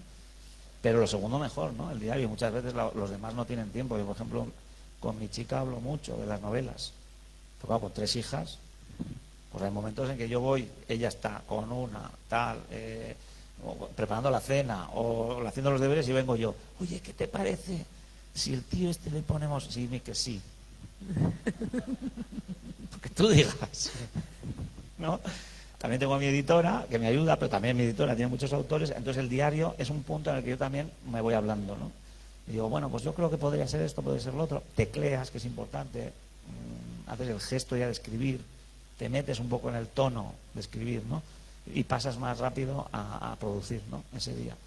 Y no sé por qué estaba contando lo del diario, que ¿dónde estábamos nosotros? Estábamos hablando de guionista. Vale, pues eso. Y ser guionista. Y entonces lo del guionista, pues eso, pues es mucho más bonito poder hablar, comentar una historia, pero me salgo un poco más no la convierto en una historia mía, sino que es una historia compartida. Tienes que tener mucho talante de colaboración. Y después hay un aspecto de formato que yo lentamente estoy aprendiendo, que es, tú cuando escribes prosa que se va a imprimir, el formato es el papel o la letra. Entonces tú escribes para el ojo, ¿no? Escribes para el ojo que lee los diálogos, el tempo de la página. Entonces estás escribiendo pensando en el lector. Pues eso, todo. Cómo queda el diálogo, cómo quedan las frases, cómo queda la acotación, cómo queda esta descripción. Cortamos aquí el capítulo. Cuando escribes un guión, no tienes que escribir para la página, tienes que escribir para el actor. Y es diferente, hay un punto de diferencia. Y para el director. Hay muchísimas cosas que no se tienen que decir, se tienen que enseñar, se tienen que mostrar. Y un gesto, un momento incómodo que en una novela sería pues un pasaje, una reflexión, una metáfora, una imagen literaria. En un guión solo tienes que ponerle al director. Se miran de una forma incómoda. Parece que hay algo entre ellos. Y el director es el que tiene el marrón de ir donde el actor y decirle, le miras de una manera incómoda. Y ahora le pasa el marrón al actor. Y el actor dice, tengo que mirarle de una manera incómoda. ¿Y cómo se mira de una manera incómoda? Para el actor, ¿no? Pero quiero decir, no tienes tanta responsabilidad en la narrativa. Tienes que saber llegar hasta cierto punto, ¿no? Que en la literatura pasa igual. Yo el marrón os lo paso a vosotros. Yo, por ejemplo, muchas descripciones siempre son insuficientes. Aunque vosotros me decís, qué bien describes, ¿no? Vosotros termináis la descripción. Hay que dejarlo ahí. Es como la época del confinamiento y las mascarillas, que todo el mundo tenía una cara perfecta. Todo el mundo tenía unas narices finas y unas dentaduras perfectamente alineadas hasta que se quitaron las mascarillas. Y dijeron, Dios mío, pero eso estábamos haciendo todos literatura, ¿no? La gente iba con la mitad de la cara a la vista y entonces tú decías, esta mujer debe ser preciosa. A veces lo era. Entonces lo que quiero, y todo, pero lo que quiero decir es que eso es yo cuando muchas veces la gente me dice, jo, qué bien has descrito este bosque vasco, que es que me he metido. Digo, si solo he puesto un árbol. Sois vosotros. Realmente ahí sí que hay un concepto en la prosa que es una partitura que vosotros termináis tocando, ¿no? Yo lo pongo ahí, pero es la imaginación del lector la que tiene que, para mí, en mi caso, como yo escribo, completarlo, ¿no? Y en el guión tiene que ser el actor el que lo completa a nivel global de mensaje, ¿no? Entonces, darte cuenta de esto te ayuda mucho a escribir menos, que es lo que tienes que hacer como guionista, escribir muy poco, dejarlo todo cortito, que te pidan ellos, oye, haz un poco más de acción-descripción en esta escena que no acabo de entender de qué se ríen. Bueno, pues le explicas, se ríen porque ellos de toda la vida, cuando pasaba esto, pero si no, no pongas de más, porque una de las cosas que me ha pasado a mí escribiendo siempre es, gracias por este guión de 65 páginas, tiene que ser 40. Y te pasas un fin de semana y dices, ¿cómo quito? Si todo es importante. No, y entonces es esto es lo que aprendes un poco, tienes que poner muy poco. Llevamos más de una hora ya Ya, hablando. hemos liado con Steve. Sí. De todas maneras, te voy a preguntar, voy a seguir con televisión, porque hay un programa que se llama Los siete pecados capitales, y es un programa sobre crímenes reales en la televisión vasca que estuviste de lleno. Cuéntanos. Bueno, si hay otra pregunta después, esta nos la vamos a saltar, ¿eh? ¿Tienes más? Ya para cerrar. Lo digo un poco de broma. Es que tampoco, o sea, no me gusté mucho no es que no me gustó mucho en la tele, ¿no? No lo veáis, no lo busquéis. Está por ahí, de todas maneras. El programa está muy bien. Son 8 capítulos, hay 7 pecados capitales y una virtud cardinal que se cuenta al final. Entonces, los 7 pecados capitales y la virtud cardinal es la paciencia. Es un capítulo dedicado a los casos de desaparición en los familiares, ¿no? El hilo conductor era que hubiese un vasco, de alguna manera, bien fuese el muerto, el asesino, el testigo, el abogado, tenía que haber un vasco, ¿no? O sea, nos fuimos hasta Llanes, fuimos hasta Zaragoza, porque en ambos casos, en uno el asesino era vasco y en el otro la víctima era vasco. Cosas terribles, lo digo así como con una gracieta, pero a mí en el programa me veréis serio como un enterrador, porque era hablar con víctimas, era hablar con policías nacionales, Claro, estamos hablando de crímenes reales, era hablar con los familiares de desaparecidos. Quizá el peor trago de todo el programa es hablar con gente que tiene a un hijo desaparecido. Y a mí esto pues me ayudó como material de escritor a, primero, estar hablando de estos temas con gente real, percibir, ¿no?, la onda que lleva pues un policía, un guardia civil del mundo de la investigación, un Ertzaina, pues decir, bueno, ¿cómo son estos tíos? ¿Cómo es esta gente? ¿No? Observar los temperamentos, los caracteres, meterme en ese mundo y después hacer muchos contactos que después, durante la redacción concretamente del Hijo Olvidado, me han ayudado, ¿no? Hablé con... Bueno, hay variedad de ejemplos reales, de casos reales metidos en esta novela, todo a través de la mimética. Es decir, no los vais a encontrar jamás, a menos que yo os dijese qué casos reales son, porque son confidencias que me han hecho a mí policías, de cómo han resuelto casos, ¿no?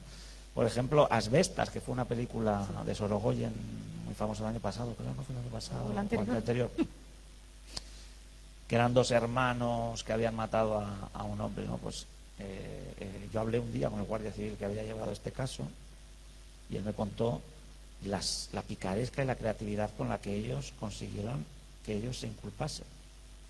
Porque claro, eran 2 hermanos que, aunque eran de campo, muy de campo, pues no eran tontos. Tonto no era. Entonces ellos sabían que la habían liado y tenían la boca cerradísima. Pero los guardias civiles, por cuestiones de que también ellos son listos, sabían que eran ellos, los tenían cuadrados. Y lo que se inventaron, porque es lo que he volcado yo en la novela, que hay esta inventiva, ¿no?, en la policía judicial, en los investigadores, esta originalidad. Ellos inventaron una táctica que era, pues les llamaron un día a la casa cuartel, los guardias civiles se encargaron de que no quedase ni un sitio libre para aparcar en la parte de arriba, de manera que tenía que aparcar en un parquencito subterráneo. Con autorización judicial, microfonaron el coche durante esa visita, y entonces los hermanos se fueron tan campantes en el coche. Y entonces ahí empezó una táctica doble, que la vais a encontrar en El Hijo Olvidado, os digo, así lo leéis. Por un lado, les empezaron a dar la brasa, para que tenían que ir a comisarías que además están más lejos que a cuarteles. Tenían que conducir mucho e ir juntos en el coche. Y lo segundo que hicieron fue, una pareja de guardias civiles, empezar a ir por diferentes lugares de la comarca, del pueblo, a hacer preguntas sobre el caso, pero dejar caer que ellos ya sabían quién era. Y lo dejaban caer. ¿Y esto cómo va? Bueno, lo tenemos. Los tenemos. Sí, no digas nada. Así, teatrillo.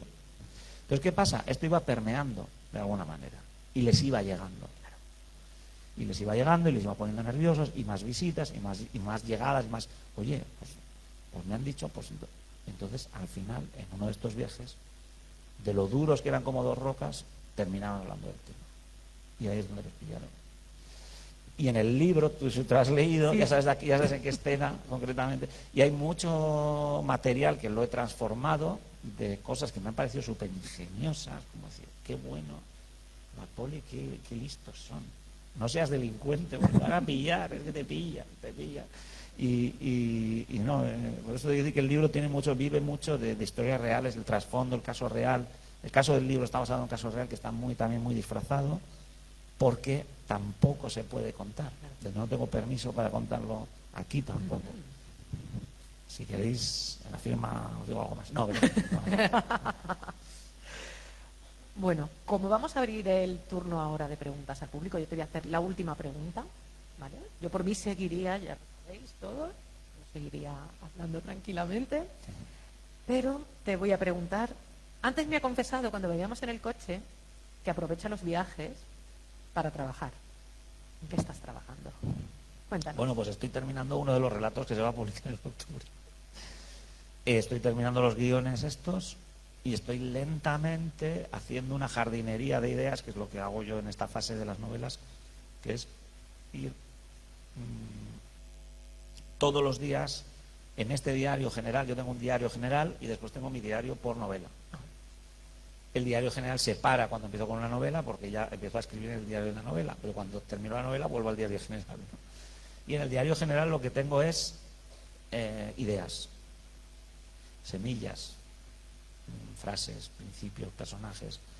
Y entonces lo que hago es empezar a pasar todos los días por el diario general, visitarlo y empezar a preguntarme cosas, a jugar, a decir, ¿qué pasaría si esto lo junto con esto? Si hago esto, si este personaje... Y escribo cositas, lo que se me ocurre. Estoy un rato, me obligo a estar 1 hora, 2 horas jugando, preguntándome cosas, saliéndome del tiesto, juntando cosas, intentando provocar algo, ¿no? Y de ahí surgen muchas veces estos grandes troncos que ya tienen forma, donde hay un personaje con una premisa, con una mecánica, y esto ya puede ser esto ya es un esqueje, esto ya se puede trasplantar a poder ser un proyecto de novela, ¿no? Y entonces yo ahora estoy haciendo esa jardinería de a ver si realmente, en resumidas cuentas, se me aparece la Virgen y puedo escribir una novela en verano, que es lo que quisiera, porque además mi editora allá en el San Jordi también me lo dejó caer, que a ver si te dejas de jolgorio y debo de escribir. Pero bueno, yo confío, no sé, me ha pasado siempre, pues si me he quedado seco, ¿qué quieres que te diga? Lo voy a intentar, a ver si se me ocurre algo. O algo que me contéis hoy es interesante, que es algo que me dé una ideita. Gracias.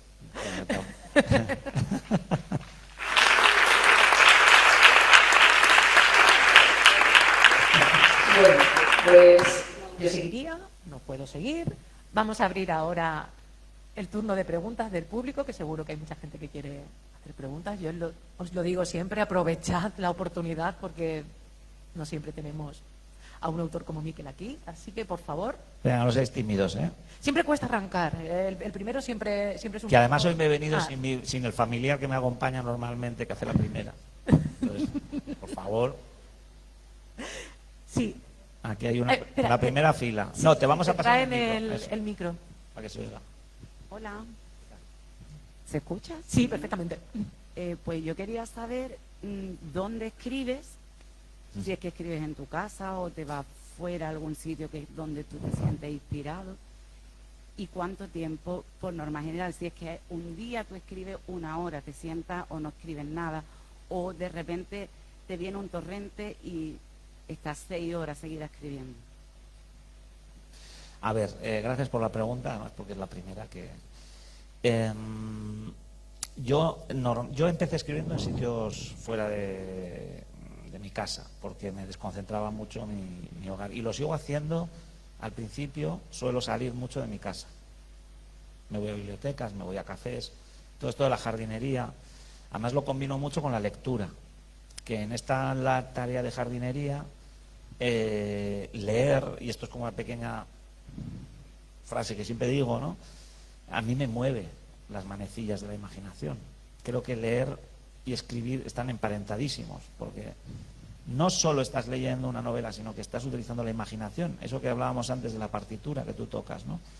Estás trasladando el texto a la imaginación, y realmente escribir es trasladar la imaginación al texto, con lo cual de alguna manera es un mecanismo en 2 sentidos. Entonces yo muchas veces me voy a un café, me pongo a leer un libro que me gusta y tengo al lado una libretita. Entonces estoy leyendo mi libro, la gente cuando le digo que esto es trabajar me dice, bueno, morro que tienes, y me tiro por 2 horitas en un café hasta que me echa el marido, me tomo otro café. Estoy ahí, piqui, piqui, escribo, leo. Esto es algo que hago fuera de casa. Cuando consigo un esqueje y ya tengo una idea para trabajar, ya muchas veces me voy a mi casa, porque además me gusta escribir con unos cascos amarillos que tengo, que me compré en Amazon, horribles, y claro, esto no te lo puedes poner porque son como unos cascos de obra que me dan mucho silencio, ¿no? Y ahí escribo. Entonces, claro, a ver, yo cuando empecé a escribir era un escritor muy impulsivo, en el sentido que empezaba con el texto muy rápido, que no es malo empezar con el texto, porque es el tono. Es decir, una novela, en mi teoría muy particular, tiene 3 grandes problemas, ¿no? La trama, que es, vamos a decir, lo que ocurre, los personajes, el universo, todo el trasfondo, los puzzles, todo lo que vas a presentar desordenadamente. La estructura, que es cómo lo vas a presentar, en qué orden, cómo vas a ir cortando las escenitas en filetes para que toda esa información que tienes desordenada en la trama la ordenes de cara al lector. Y el tercer problema es el tono. ¿Cómo lo cuentas? ¿Con qué voz narrativa? ¿Qué tono le das? ¿Es jocoso? ¿Es serio? ¿Qué personaje? ¿Qué magia tiene, no? Es como... De hecho, es la parte mágica de contar, ¿no? Tú tienes un chiste, que tienes la trama, tienes la estructura, pero hay gente que cuenta bien los chistes y hay gente que los cuenta mal, ¿no? Y el tono es eso, ¿no? Saber contar un chiste, ¿no? Tener gracia, tener velocidad, tener lenguaje, tener metáforas, formas literarias, tener recursos, no sé. Esa es la magia del tono. Entonces, muchas veces yo siempre empiezo con el tono porque me ayuda a encontrar también uno de los problemas que tengo que resolver. Empiezo con la novela, empiezo a escribir. Bueno, sin lo demás no haces nada tampoco, enseguida te quedas colgado. No tengo trama, no sé cómo termina, no sé hacia dónde voy. Vale, voy a hacer trama. Me pongo a escribir la trama, que igual son resúmenes que me hago a mí mismo, este diario en el que me hago preguntas y las intento responder. Hablar, ya lo he dicho, con la parienta, cuando puede, que además son los primeros que te cascan las típicas preguntas que te matan, ¿no? Pero a ver, ¿esto por qué? Hombre, alguien no mataría a alguien por esa tontería y te vas todo deprimido. No tengo novela. Y entonces vas respondiéndote con esta, vamos a decir, pregunta-respuesta, que puede ser a ti mismo, con alguien, y vas puliendo lo que tienes que hacer, ¿no? Te vas puliendo la dimensión que tiene la novela, y llega ya un punto en que lo tienes todo, aunque sea igual un primer arranque, ¿no? Dices, bueno, tengo más o menos del principio, porque ya tengo la estructura clara y sé que empieza así, hasta el primer conflicto, que es donde aparece el primer muerto, donde desaparece la primera pista, o un primer presagio, algo, ¿no? Y ahí me pongo a escribir. En ese punto escribo unas 4 horas. Intento llegar a las 2000 palabras diarias, aunque me conformo con 600 bien echadas, también te digo, porque reescribes mucho. Y una jornada de trabajo también comienza reescribiendo lo anterior, muchas veces releyendo el día anterior, metiéndote un poquito en el misterio, ¿no? En la trama, en la cabeza, y ya a partir de ahí tirar y escribir eso, intentar un buen día 2000, un día magnífico 3000. Si escribes 5000 necesitas un psiquiatra, yo. Y menos también. Y en esa dinámica es donde me paso realmente la mayor parte del tiempo, quiero decir, en ese día a día de 2000 palabras, porque claro, yo escribo unas 100.000 palabras, una novela, de las cuales, pues antes he contado, tiré 30.000, por ejemplo, otra vez a la basura. Pasan cosas, hay días oscuros, épocas oscuras, que no escribes, que no tienes ni idea a dónde vas, o tienes un fallo, tienes un problema, bueno, entonces ahí vuelves a la trama, vuelves al diario, vuelves a llorarle a tu mujer, y en este proceso, pues un año, más o menos 6 meses, en el caso de En plena noche, porque me venían 2 mellizas, no hubo problemas, no tenía ni un bloqueo, pero normalmente un año, desde la jardinería hasta el final, vamos a decir. Si se me ocurre, claro, se me tiene que ocurrir. Si no se me ocurre. Así que eso es un poco mi dinámica. Y si en la casa, por el tema de las interrupciones, cuando estoy ya concentrado. Pero para andar de flor en flor, cafés. Me viene bien. Oye, gracias por la pregunta. Gracias a ti. Tengo otra pregunta. Dale. Te la voy a preguntar. La banda sonora de tu libro es la banda sonora que a ti te gusta, ¿no? Es la música que tú escuchas, entiendo. Totalmente. No, aquí no hay... Esto es muy personal, es un mundo muy personal, las novelas, donde que además te pasas este tiempo, ¿no?, en solitario. Y siempre te gusta adornarlo de tus fetiches, ¿no? Te sientes más cómodo en la novela. A mí me ayuda mucho a entrar en el tono, ¿no? El momento mágico que os digo de contar el chiste, ¿no? El momento de intérprete, ¿no? El momento de actor. Si yo me rodeo del atrecho que me gusta, pongo a Chet Baker, pongo mi furgoneta, pongo mis cosas que me gustan en el libro, paso al portal, ¿no? Es que yo tengo una vida muy rutinaria, tengo 3 hijas, las llevo al colegio, me encuentro con el padre de la otra niña, que no sabe los deberes que tenía, que no sé qué. Yo llego con todo eso a mi casa, ¿no? Digo, ¿y ahora cómo me meto yo en mi novela? Y eso es un paso que tienes que hacer, es como un cambio de psicología, de ese pasar un umbral, ¿no? Entonces, yo me ayudo mucho con la música, con mis detalles, con mis cosas, con mis pueblos ficticios, con mis fotos, con mi documentación, para dar el pasito y poder escribir. Y la música es una de esas cosas que me ayuda. Entonces yo os pongo la música que me gusta. It's my party, ¿no? Entonces hago lo que quiero realmente. Y después os descubro música guay. Yo creo que en realidad os pongo cosas de calidad. Más o menos. Gracias. Gracias a ti. Más preguntas, venga. Sí. Mira, tú has dicho que creas personajes, tu propio pueblo, el escenario, la trama, que va todo, por ejemplo, según va la trama, tú vas viendo personajes que ya has inventado, o al revés, la trama te va pidiendo los personajes, ¿sabes? ¿Cómo va el tema de enlazarlo todo? ¿O ellos te lo van pidiendo? ¿O cómo?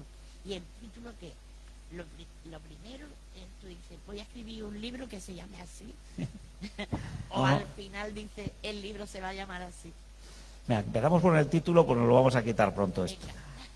Yo mis novelas las titulo novela 1, novela 2, novela 3.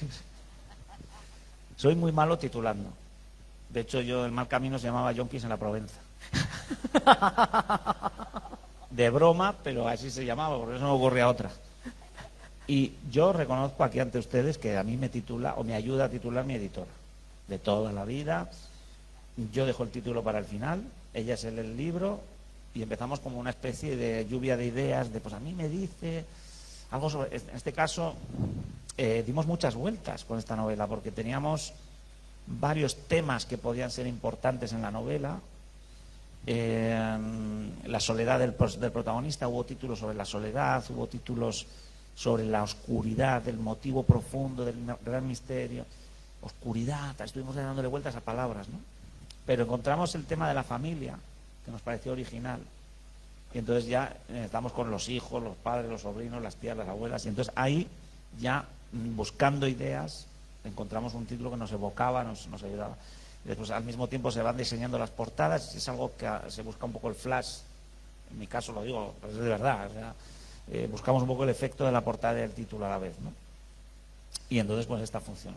Y después sobre los personajes, esto ya es más largo, yo voy a intentar resumir porque es que es un mundo que es muy, se parece a los sueños realmente, ese proceso, porque tú cuando comienzas la novela tienes a tu protagonista claro, más o menos, pero realmente todo está pixelado cuando comienzas a escribir, vamos a decir, por utilizar un lenguaje, una palabra moderna que se entiende rápidamente, ¿no? Todo es muy indefinido, ¿no? Tú sabes que necesitas unos personajes funcionales que aportan determinada información, que giran la novela. Pues necesitas un asesino. Bueno, pues pones el asesino como un monigote de papel, ¿no? Casi. Y pues el abogado, pues también es otro monigote de papel. Quizá le pones un nombre. Y esto es algo que es muy bonito del proceso de escribir, que es que tú vas descubriendo la novela a medida que avanzas. Y los personajes también se van definiendo, van teniendo sus cosas. Les va cayendo una cara, una altura, una edad, los vas viendo, empiezan a dialogar y oye, esto también pasa mucho, que es muy gracioso, ¿no? Tú tienes este típico personaje que dices, este personaje va a ser gracioso, qué gracioso me va a quedar este personaje. Le pones a dialogar, oye, da gracia. Es que no habla, no dice nada, no no lo ves tú como intérprete, porque tú en el fondo eres el actor de todos los personajes. Entonces dices, es que no me sale aquí una frase graciosa. Y en cambio, el que vende el cupón, oye, cada vez que abre la boca, qué bien habla el tío, qué gracia hace, joder. Y entonces muchas veces pasa esto, que de repente dices, espera, vamos a poner el del cupón del ciego aquí, que lo vean más todos los días, porque este señor vale. ¿Qué contrato tenías tú? ¿De fin de obra? No, te hacemos fijo. Tú fijo. Te vamos a dar más papel. Pasa, ¿no? Con personajes que fagocitan otros personajes también, que se imponen sobre otros personajes, porque no sabes por qué tus habilidades dramáticas también influyen en todo esto, ¿no? Y tu bagaje personal. Entonces, hay personajes que tú pensabas que los ibas a contar muy bien y no funcionan. Y hay personajes que de repente dices, ¿cómo habla esta señora de 80 años, joder? ¿Pero en qué parte de mí hay una señora de 80 años o un fontanero o un chaval de 12? ¿De dónde sale esto, no? Y por eso digo que es enigmático, a fin de cuentas. Es decir, ¿dónde sale esto? ¿Por qué? Bueno, lógicamente hay una razón, ¿no? Es tu propia vida, ¿no? Todas tus experiencias, pero de alguna manera la memoria que juega un papel casi, vamos a decir, paranormal, ¿no? ¿Por qué decide la memoria sacar, ¿no?, este personaje en concreto y darte las palabras en la boca, ¿no?, con este personaje? Yo me dejo de guiar por esto. Cuando algo funciona, pum, quito al otro y pongo al del ciego. Así funciona, es un poco un método muy mío. Yo supongo que a muchos les pasa, ¿eh? Hablando con otros colegas, eso ocurre a menudo. Gracias, ¿eh? Gracias. Sí. Buenas noches. Hola. En primer lugar, quería, resaltar que es un placer tenerte aquí y que también a mí personalmente me ha encantado ver que en persona yo creo que eres como un actor también. Yo creo que podrías valer de actor también porque empatizas mucho, eres muy saleroso. La verdad que... Oye, ¿no tendrás una compañía de teatro? Ya me lo planteo. Un placer en general. Gracias. Y bueno, que has respondido sin querer a varias preguntas que tenía, así que ahorro un par de preguntas que tenía en el tintero, y esta quizás, no sé si no la quieres responder, es un poco más personal. Ajá. Pero al principio hiciste un comentario cuando hablabais del sentido familiar que tenía esta novela, y que en un momento dado tus padres, cuando te dijeron a ver cuándo sacas provecho de tus hobbies, ¿no? Sí. Pues me pregunto cómo ha reaccionado tus padres y tu familia al éxito que has conseguido, haciendo lo que te gusta, ¿no? Que no lo veo que sea algo normal tampoco.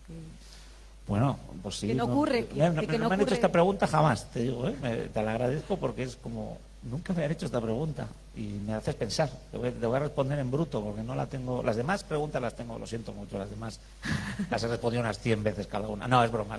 No, pero este todo son preguntas de oficio que me han hecho muchas más veces y las tengo un poco más maduradas. Pero esta pregunta, concretamente, te diré. Mi padre era un hombre que fue empleado de banca desde los 13 años, se metió en el Banco de Bilbao y se jubiló en el Banco de Bilbao. No hizo... Le fue bien, ¿eh? No te creas que el hombre medró y consiguió muchas cosas. Pero era un hombre muy miedoso con lo laboral.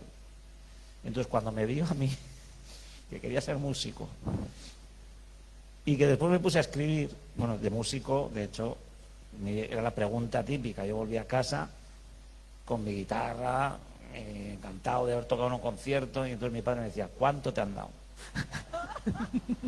Y yo, no, eso no es importante, es que estoy en un proceso de aprendizaje, ahí está, es que tienes, ahí está, ¿no? Que decimos allí, ¿no?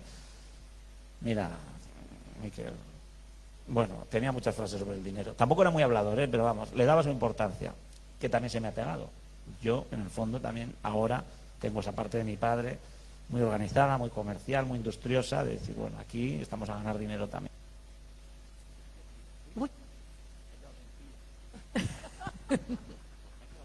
Sí, totalmente. Sí, por favor. Esto nos dice algo sobre la chapa que os estoy dando. La verdad, no me había quedado nunca sin pila en un micrófono. Ya lo siento, ¿eh? No os llevéis no soy así. Bueno, y después yo tenía una madre artista, lectora, muy valiente en la vida, porque por cómo le fue la vida, ella de joven se quedaron sin padre y era una mujer que era muy tirada para adelante. Era como, escribe, toca, viaja, vete. Era así, ese tipo de madre, ¿no? Entonces yo creo que soy el producto, pues lógicamente, como nos pasa a todos, de mis dos padres, ¿no?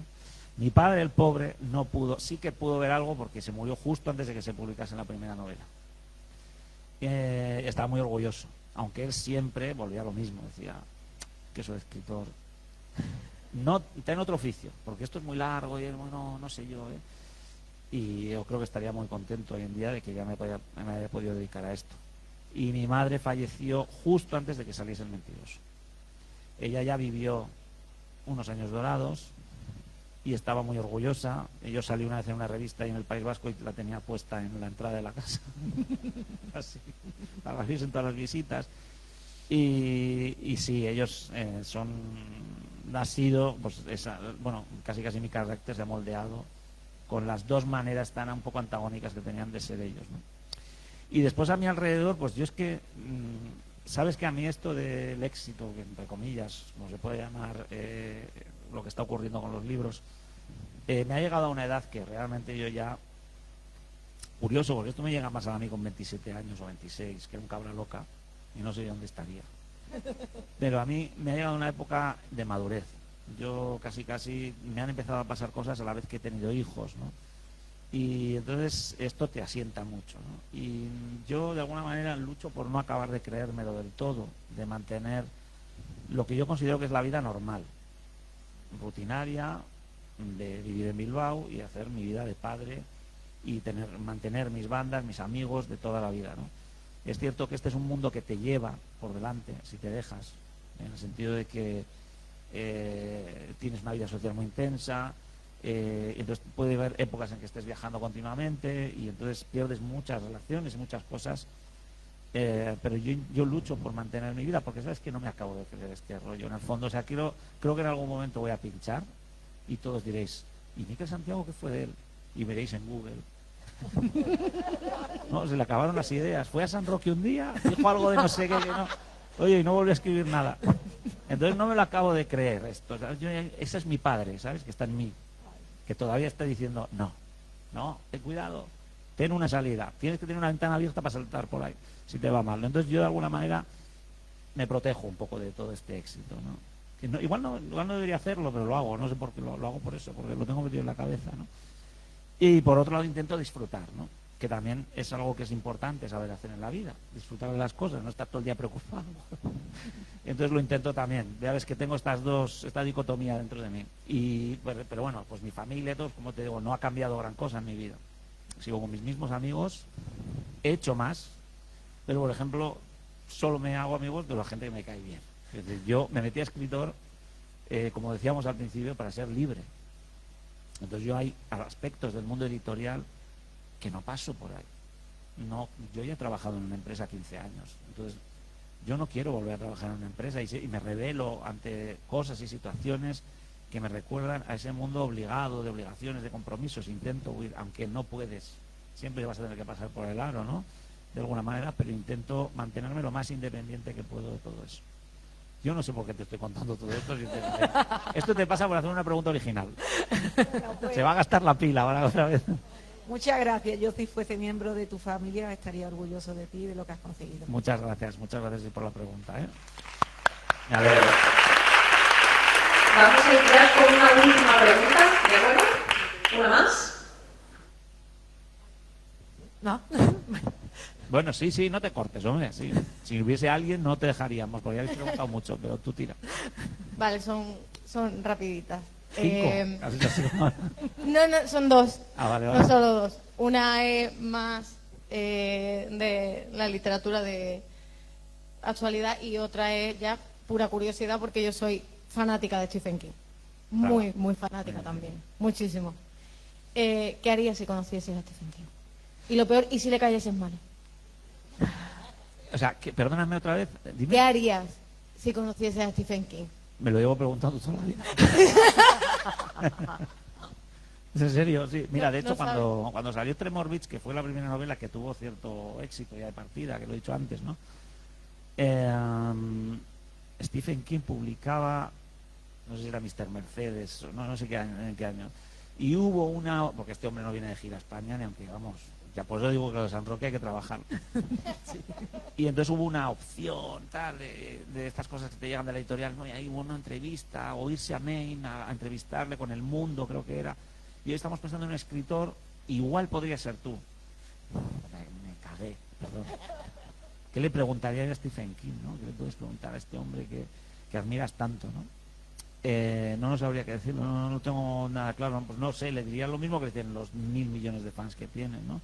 Lo importante para mí es un valor refugio, ¿no? En mi lectura siempre vuelvo a él y me ha ayudado mucho, ¿no? A hacer mi historia literaria, que es también literatura de género, que es novela policíaca, novela enigma, pero donde el personaje es súper importante, es crucial, ¿no? Entonces, pues le diría, Stephen, eres mi maestro, y me diría, ya. Y la otra pregunta era Totalmente, que si le cayese mal a Stephen King. No, bueno, eso era en la misma. La otra es que ¿qué opinión tienes sobre la inteligencia artificial y el papel que tiene a día de hoy en la literatura, y si crees que en su desarrollo puede llegar a perjudicar a escritores, por ejemplo, como tú o como muchos otros, el tema ese de el hiperdesarrollo de la inteligencia artificial, que puede suponer un poco en la muerte de la creatividad humana, ¿no? Pues que yo, a ver, con la inteligencia artificial tengo como muchas ópticas. Yo trabajo 15 años en el mundo del software. Me digo, conozco un poco por dentro. He trabajado en muchas startups, que son estas empresas que empiezan con grandes ideas, etc., ¿no? Me conozco un poco el mundo por dentro, la verdad. He probado la inteligencia artificial. Le he dicho, escríbeme una novela, que no se me ocurre nada. Y he empezado, por ejemplo, yo me acuerdo que un día hice un experimento, le empecé, bueno, vamos a empezar con un thriller ambientado en el País Vasco, que tenga una premisa muy fuerte, una primera situación. Bueno, oye, de repente, ¡boom!, me lanza ahí, no sé si eran 100 o 200 palabras muy buenas. O sea, bien, bueno, buenas, que estaba bien lo que estaba contando, ¿no? Y dije, sigue, porque no, 200 palabras yo no voy a ninguna parte. Y siguió, pero cada vez que le pedía que siguiese, el chat GPT, este que es el que está ahora más accesible, iba resumiendo más, iba siendo más difuso, no centraba, no creaba personaje, no, o sea, me contaba lo que quería escuchar. Y bueno, la historia se puso cada vez más interesante y estos personajes corrieron grandes peligros y... Bueno, ya, qué grandes peligros, cómo y cuándo, ¿no? Vale, no dudo que lo puedan hacer. Me parece súper difícil, pero otras cosas ya hemos visto que nadie se creía. O sea, yo tenía un bisabuelo al que le dijeron que iba a venir un carro sin caballos a Sestao y se apostó un dinero a que era imposible. O sea, que yo de apostar, no somos mi familia una estirpe de visionarios, vamos a decir. Entonces, puede pasar que un día, oye, se escriba una novela entera. Digo, precaución, ¿no? Con el mundo de las startups. El mundo de las startups es un mundo farolero. Ya le está pasando al coche electrónico, o el coche autoconducido también. ¿Farolero en qué sentido? Este mundo funciona con rondas de financiación. Ellos dicen, yo tengo esta idea, es la leche, dame 5 millones de dólares, y tú otros 5, y tú otros 5, y después ya repartiré yo beneficios. Y yo me inflo ahora y puedo hacer la idea. Hay muchísimos ejemplos de cosas que prometían grandes cambios. El coche de Tesla, que se ha caído en bolsa hace nada, porque se está demostrando que no hay manera de que pase una semana y no tenga una leche. No lo consiguen. Están a esto. Pero ese 1% de accidentes que provoca un Tesla es suficiente para que nadie quiera ir en un coche autoconducido. Nadie pondría su vida en manos de un coche que falla un 0,3% de las veces. No. Con la inteligencia artificial, yo digo, a veces tengo la sensación de que están faroleando. Sacan muchas cosas, vídeos, este vídeo lo ha hecho con inteligencia artificial, este no sé qué. Ya, están inflándose a pasta porque es el tema de moda hoy en día en Silicon Valley y en muchos lugares donde se hace tecnología, ¿no? ¿Qué tienen realmente? ¿Cuál es verdaderamente su jugada? ¿Qué cartas tienen? Ya veremos. Yo como alarma, como precaución en el mundo de las startups en general, hay que creerse un poco menos de lo que venden. Pero dicho esto, lo que le pasó a mi bisabuelo, puede pasar perfectamente que estos tíos lleguen a un desarrollo de algo. Creo que es una gran herramienta. sí que va a sustituir trabajos. Por ejemplo, pues yo qué sé, o procesos en la empresa. Mira, yo le hablé con mi editora. Mi editora coge, mira, vamos a sacar el libro, ¿no? Entonces, esta portada, ¿no? Ella tiene el título y dice, yo veo una portada con un bosque, un personaje, algo que traiga, que refleje el País Vasco, la humedad, no sé qué. Entonces ella va donde un diseñador y le dice, hazme algunos bocetos con estas frases que... Entonces el diseñador se pone a trabajar y le presenta 4 cosas. Y entonces ella dice, me gusta esta, sigue por aquí. Vale, ella me admite que dentro de la editorial se ha empezado a usar la inteligencia artificial para generar esos primeros bocetos. Para que haga una cascada de ideas el ordenador. Un bosque, pues mira, pum, pum, pum. Pero dice, mira. Pero en todos los casos, porque esto tiene una fecha de entrega, porque esto no puede estar dependiendo de una situación azarosa, como que un ordenador te dé exactamente lo que quieres, en todos los casos, al final se ha terminado dando el trabajo a un humano para que lo termine el boceto, ¿no? Para que lo finalice, para que lo entregue en la fecha, tal. Yo creo que va a pasar un poco eso, va a ser una herramienta que va a ayudar en muchos procesos intermedios, pero yo creo que los productos finales todavía van a estar en manos, como el conducir, ¿no? Va a estar en manos del humano, ¿no? O sea, yo creo que la herramienta es eso, es una herramienta. Entonces, yo creo que al final la usas. ¿Cuántas herramientas nos han dominado a lo largo de la historia? ¿El móvil? Alguna más. Pero no nos dejamos dominar tan fácilmente por la herramienta. No nos fiamos. Pero claro, si esta historia de ciencia ficción es como dicen que va a ser algunos, que realmente va a ser como Terminator, pues bueno, pues que te digo una cosa, es que no va a haber escritores, pero tampoco va a haber de nada. Va a ser un mundo muy triste. Yo no me lo acabo de creer, pero claro, yo utilizo la falacia lógica de que algo no puede ser porque sería demasiado malo, pero es una falacia. Es una falacia. Así que bueno, ya veremos lo que pasa. Yo espero acontecimientos y mientras tanto sigo preguntándole al ChatGPT de vez en cuando a ver si ha mejorado, porque si resuelve la papeleta, ¿qué quieres que te diga? Tampoco, yo no os lo diré nunca. Bueno, ¿cómo lo vemos? ¿Quieres terminar? Son las 9 menos 10. Uy, va. Sí. Se nos ha ido. Sí, yo podría seguir, sé que la gente podría seguir también, pero vamos a despedirnos ya. Muchísimas gracias a todos ustedes por venir. Muchísimas gracias, Miquel, por estar aquí con nosotros hoy. Ha sido estupendo, ha sido maravilloso hablar contigo de tantísimos temas. Y bueno, antes de que te despidas del público, emplazarles para el siguiente aula de literatura, que va a ser el día 9 de mayo, que trasladamos la fecha de María Oruña. Así que el próximo 9 de mayo tendremos a María aquí con nosotros. Y bueno, muchas gracias, Miquel. Bueno, gracias.